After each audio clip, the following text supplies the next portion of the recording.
भाजपाई लोगों से भी मेरी दोस्ती है, क्योंकि मेरा ये मानना है कि हर बीमार का इलाज करना जरूरी है।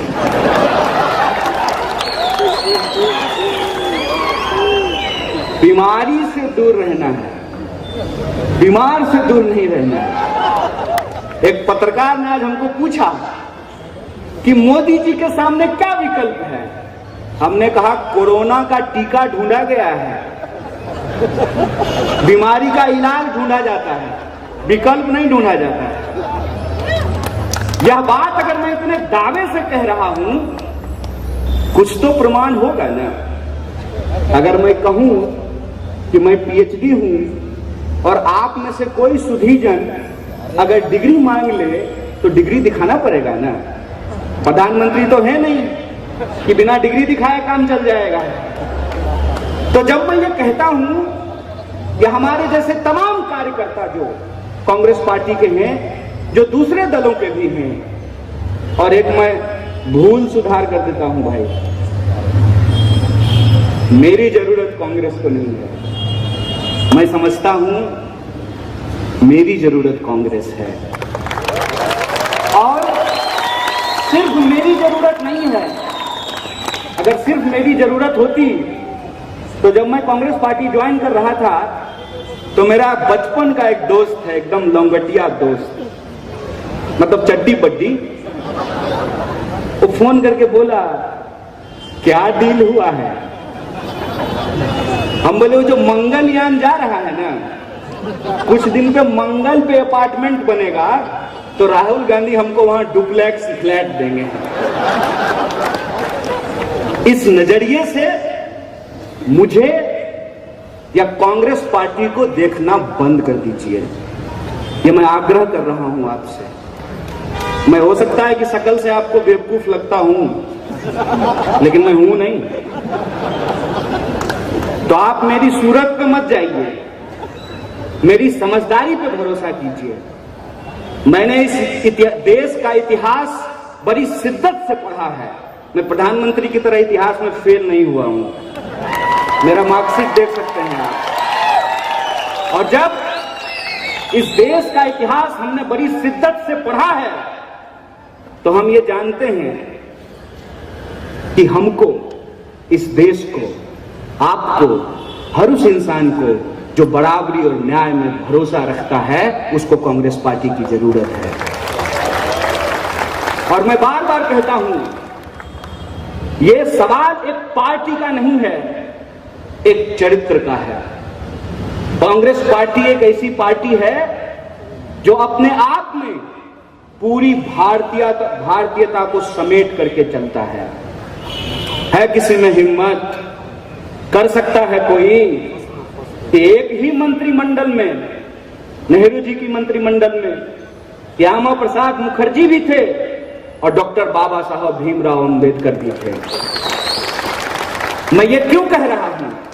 मैं इसलिए कह रहा हूं कि बचपन से एक शिक्षा दी जाती है, उत्तम मार्ग मध्यम मार्ग होता है।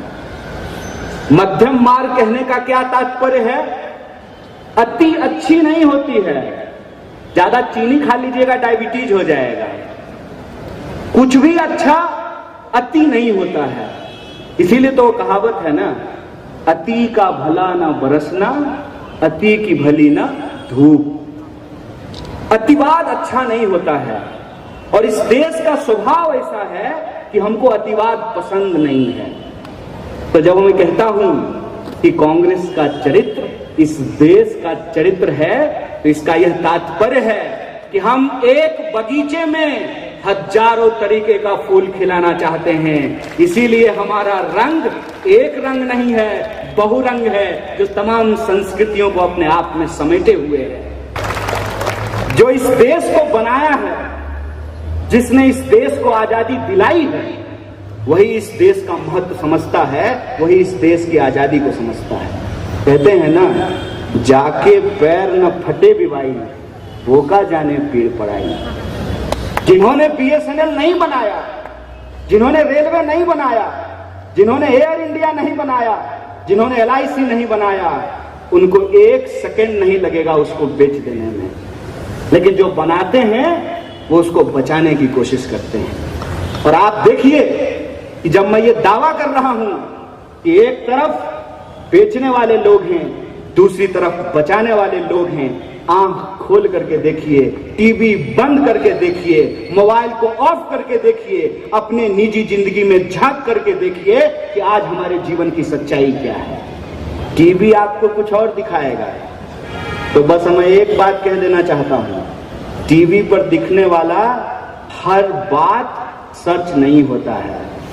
रात को 12 बजे के बाद ताकत बढ़ाने वाली गोली का जो विज्ञापन आता है, बताइए वो गोली खा करके कितने लोगों का ताकत बढ़ा है। टीवी पे दिखने वाला हर चीज सच नहीं होता है। हेमा मालिनी आकर के कह देंगी केंट देता है शुद्ध पानी, तो उससे पानी शुद्ध हो जाएगा। और तेंदुलकर साहब आकर के कह देंगे ठंडा मतलब कोका कोला, तो कोका कोला ठंडा हो जाएगा। अब फेयर एंड लवली 75 बार मुंह में लगा लेने से भी मुंह गोरा नहीं हो जाएगा। अगर टीवी पे दिखाने वाले ये सारी बातें सच नहीं हैं, तो जब इस देश का एक बड़बोला व्यक्ति आधी रात को खड़ा होकर के कुछ भी बकवास करे, तो आप ये मत सोचिए कि आपका भला हो रहा है। देश के नाम पर दोस्तों का भला किया जा रहा है, यह बात आपको समझना पड़ेगा। और दोस्त कौन है, मैं उदाहरण देकर के बताता हूं कि दोस्त कौन है। जियो जब आया था तो प्रधानमंत्री जी अखबार में विज्ञापन देकर के धन धनाधन करवा रहे थे, याद है कि नहीं है। और BSNL के बारे में कहा जाता था भाई साहब नहीं लगेगा। BSNL क्रिकेट का जो मैच होता था, चौका मारा जाता था, तो विज्ञापन आता था कनेक्टिंग इंडिया। कनेक्टिंग इंडिया को ये लोग सेलिंग इंडिया कर दिए हैं, लूटिंग इंडिया कर दिए हैं। और जब जियो आया तो फ्री में बांटा, ले लिए सब लोग। आज जियो कितने में भरवा रहे हैं। BSNL की याद आती है कि नहीं आती है? आएगी। ये अपने दिमाग में डाल लीजिए कि अगर सरकारी अस्पताल पूरी तरह से बेच दिए जाएंगे, अगर सरकारी सड़कें पूरी तरह से बेच दी जाएगी, सरकारी रेलवे पूरी तरह से बेच दिया जाएगा, तमाम सरकारी संस्थान यदि समाप्त कर दिए जाएंगे, तो प्राइवेट सेक्टर भी ठीक से काम नहीं करेगा। मैं प्राइवेट सेक्टर का विरोधी आदमी नहीं हूं, मैं बस सच बोलने की कोशिश कर रहा हूं। मेरा व्यक्तिगत अनुभव यह है कि एम्स अगर होता है ना, तभी फोर्टिस उससे कंपटीशन करता है। अगर पुणे यूनिवर्सिटी है, तभी प्राइवेट कॉलेज और इंजीनियरिंग के कॉलेज उससे कंपटीशन कर रहे हैं, सिम्बायोसिस उससे कंपटीशन करेगा। ये हकीकत है। इस हकीकत को हमको टीवी में नहीं, अपने जीवन में देखने की जरूरत है। क्या कहते हैं, ऐसा प्रचार कि 7 साल में पता नहीं देश क्या हो गया है ना, एकदम ऐतिहासिक हुआ है। आज से पहले 100 रुपए लीटर कभी भी डीजल नहीं बिका है। बोलिए देश ऐतिहासिक हुआ है कि नहीं हुआ है? 45 साल में सबसे ज्यादा बेरोजगारी है।